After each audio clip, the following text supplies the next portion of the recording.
kalian, selamat datang kembali di Marscast Podcast UKM Mars yang kali ini hadir dengan One Story Endless Inspiration.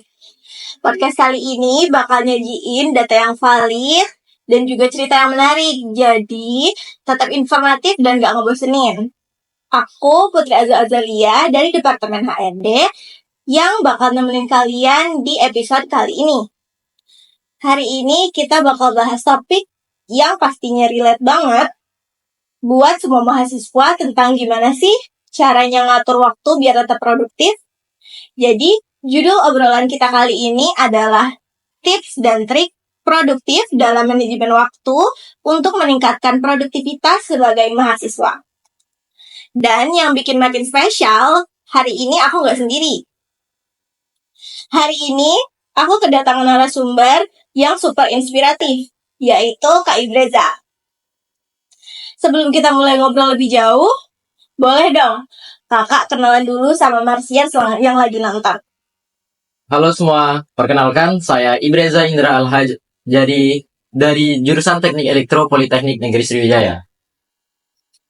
Oke, boleh nih Kak diceritain dulu kesibukan Kak Ibreza sebagai mahasiswa aktif tuh kayak gimana sehari-harinya? Boleh banget dong. Saya sebagai mahasiswa aktif Politeknik Negeri Sriwijaya, jurusan Teknik Elektro, saya memulai pagi kuliah dari pagi sampai siang. Siang sampai sore saya mengikuti kegiatan organisasi dan malam saya terkadang juga rapat organisasi atau mengerjakan tugas. Saya juga aktif dari berbagai organisasi yang ada di kampus seperti organisasi Automation Robotic Club of Sriwijaya atau komunitas ARKOS, yaitu komunitas robotik yang ada di Politeknik Negeri Sriwijaya. Dan saya juga mengikuti kelompok studi mahasiswa Industrial Control Program atau KSMICP, yaitu kelompok studi mahasiswa yang belajar tentang PLC, yaitu Program Logic Controller. Saya juga aktif pada organisasi kedaerahan, yaitu organisasi Himpunan Mahasiswa Morenim. Saya juga pernah mengikuti kegiatan-kegiatan di luar kampus seperti kompetisi, proyek, dan lain sebagainya. Dan yang baru-baru ini saya mengikuti kegiatan International Youth Innovation Summit Chapter 8 di Malaysia dan Singapura. Alhamdulillahnya, saya dan tim dapat juara 3 Best Presentation dan juara 3 Best Project Innovation. Saya juga pernah kerja praktik di PT Pertamina Hulu Rokan Zona 4 Prabu Muli. Dan mungkin cukup sibuk kegiatan saya, tetapi dari kegiatan-kegiatan tersebut menurut saya cukup seru sih dan membuat saya menjadi banyak pengalaman dan wawasan tentunya untuk kehidupan saya pastinya lebih berguna lagi. Oke, dari sekian banyak aktivitas, pernah nggak sih kakak ngerasa overwhelmed atau kewalahan sendiri karena terlalu banyak kegiatan bahkan sampai sering nyita waktu kakak? Pernah banget dong, apalagi jika banyak tugas numpuk sekali. Contoh, jika ada kegiatan International Youth Summit, yaitu saya dan tim mempunyai project yaitu NatureLink, dan saya juga pernah mengikuti program MSIB Batch 6, yaitu Studi Independen Batch 6 di Indobot Academy tentang Internet of Things atau IoT. Saya dan tim memiliki proyek tentang pakan ikan otomatis berbasis IoT atau Internet of Things.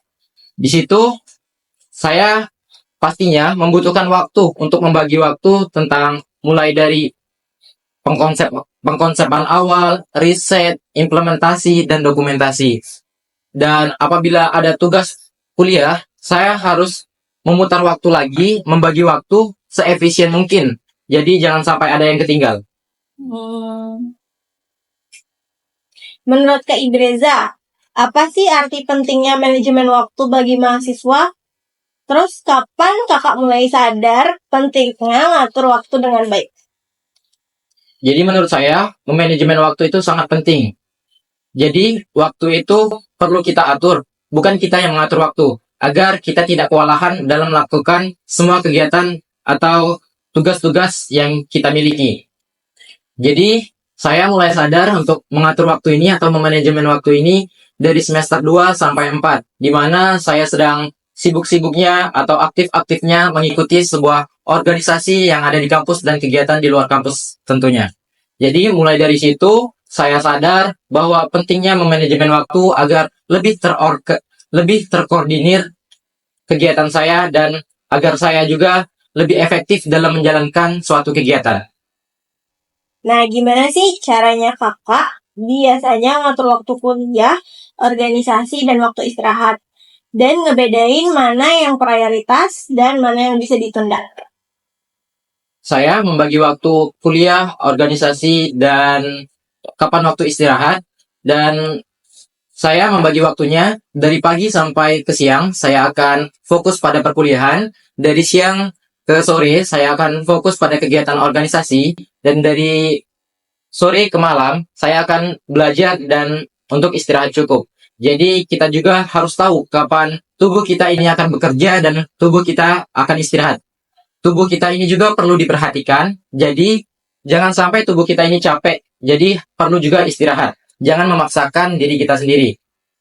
Oke, untuk ngebedain prioritas atau kegiatan yang bisa ditunda, saya membaginya kegiatan-kegiatan tersebut menjadi lebih rinci lagi atau saya lakukan to-do list pada aplikasi Google Calendar atau saya juga menggunakan aplikasi WhatsApp karena lebih simpel. Teman-teman sebaiknya bisa menggunakan aplikasi lainnya seperti Notion dan lain sebagainya. Di sini saya menggunakan aplikasi WhatsApp dan Google Calendar karena saya juga ingin lebih praktis saja dan lebih cepat dan efisien. Jadi apabila ada kegiatan atau tugas yang deadline, itu akan masuk ke prioritas. Jadi prioritas awal, jika deadline-nya lebih dekat, akan saya kerjakan. Dan jika ada tugas yang deadline-nya masih panjang, mungkin akan saya jadwalkan. Jadi untuk mengerjakannya bisa di lain waktu. Jadi kita bisa lebih terkoordinir tugas yang akan kita kerjakan dahulu atau yang kita belakangkan atau nanti kita kerjakannya. Oke. Terus ada nggak sih kak waktu-waktu tertentu yang menurut kakak paling ideal buat belajar atau ngerjain tugas? Oke. Menurut saya, waktu yang ideal buat belajar itu, terutama saat kita belajar untuk menghadapi ujian semester. Saya belajar setelah sholat subuh pada pagi hari, dan setelah sholat maghrib pada malam hari dan sebelum tidur. Itu menurut saya waktu yang paling efektif untuk belajar. Dan daya ingat kita masih fresh juga. Dan waktu untuk belajar, jika ada selang waktu setelah kuliah, jika ada tugas-tugas yang perlu dikerjakan, apabila memungkinkan dan dilihat dari deadline-nya tersebut atau tugas tersebut bisa saya kerjakan langsung, saya akan mengerjakannya langsung setelah pulang kuliah. Tetapi jika pekerjaan atau tugas tersebut deadline-nya masih panjang atau tidak terlalu mendesak, jadi saya bisa menjadwalkan terlebih dahulu. Nah, kakak punya metode khusus nggak yang ngebantu kakak buat tracking progres atau perkembangan dari tugas-tugas kakak? Mungkin metode khusus saya yaitu untuk men-tracking tugas-tugas saya menggunakan Google Calendar dan aplikasi WhatsApp. Jadi tugas-tugas saya tulis pada aplikasi WhatsApp dan Google Calendar tersebut. Saya menulis tugas mana saja sih tugas yang sudah dikerjakan, tugas yang belum dikerjakan, dan tugas yang sedang dikerjakan atau on progress. Jadi kita sudah tahu mana tugas yang sudah dikerjakan dan belum dikerjakan. Serta saya juga menyisipkan deadline kapan tugas tersebut akan dikumpulkan. Jadi apabila deadline-nya sudah mendekat pada hari pengumpulan, saya akan segera mengerjakan tugas tersebut. Ada nggak tips dari kakak buat tetap semangat meskipun lagi capek atau nggak mood? Sehingga kita Marscast itu nggak menunda waktu atau pekerjaan lagi. Tips dari saya, mungkin kita harus cari posisi enjoy atau posisi santai kita untuk mengerjakan tugas itu kapan. Seperti bisa sambil mendengarkan musik atau lain sebagainya. Jadi kita kerjakan tugas itu sesuai kemauan kita sendiri. Tetapi jangan menunda-nunda. Mulai saja. Jadi kita ini untuk mengerjakan tugas, mulai saja terlebih dahulu 5 menit awal. Jadi setelah 5 menit itu kemungkinan besarnya kita akan lanjut karena akan timbul semangat untuk mengerjakan tugas tersebut. Nah, terkadang ada nih Marsians yang sering ngerasa waktu 24 jam itu nggak cukup. Kira-kira ada saran dari kakak nggak untuk mahasiswa supaya bisa lebih teratur lagi dalam manajemen waktu? Mungkin bagi teman-temannya yang merasa waktu 24 jam itu kurang cukup, mungkin saran dari saya, solusinya yaitu evaluasi kegiatan kita. Mana sih yang lebih prioritas, mana sih yang tidak prioritas. Dan kita juga belajar mengatakan tidak pada kegiatan-kegiatan yang kurang efektif atau kurang relevan pada kita sendiri. Jadi, waktu itu cukup 24 jam dan kita harus pintar-pintar mengkonsep waktu tersebut, memanajemen waktu tersebut agar waktu itu dapat kita gunakan secara tepat.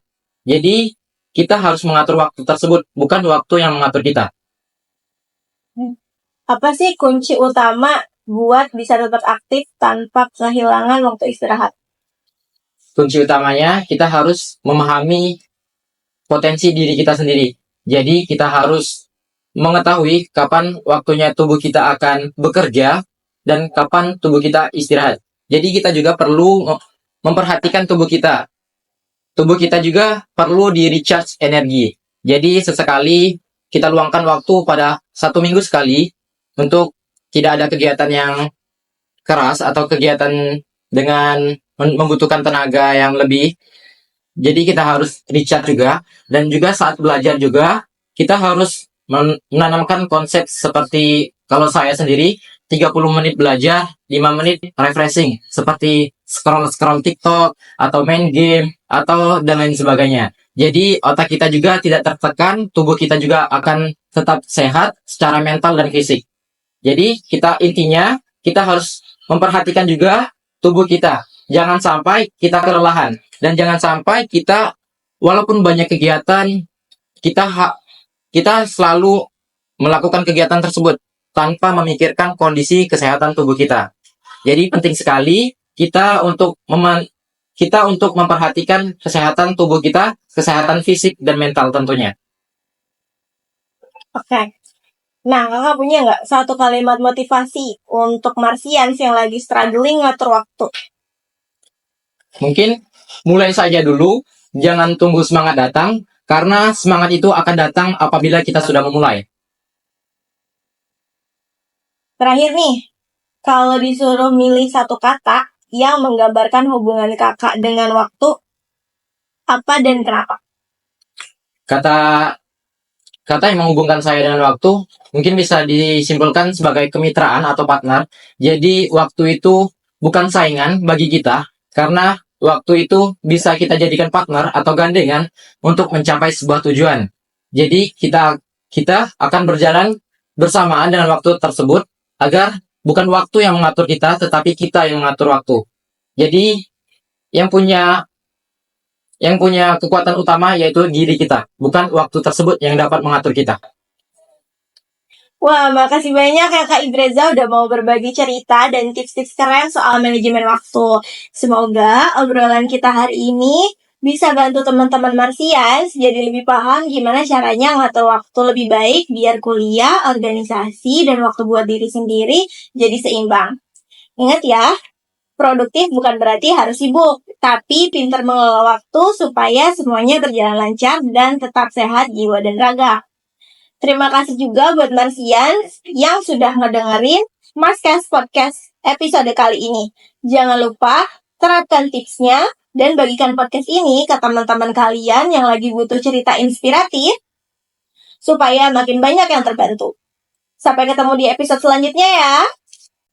Marscast 2025, One story, endless inspiration.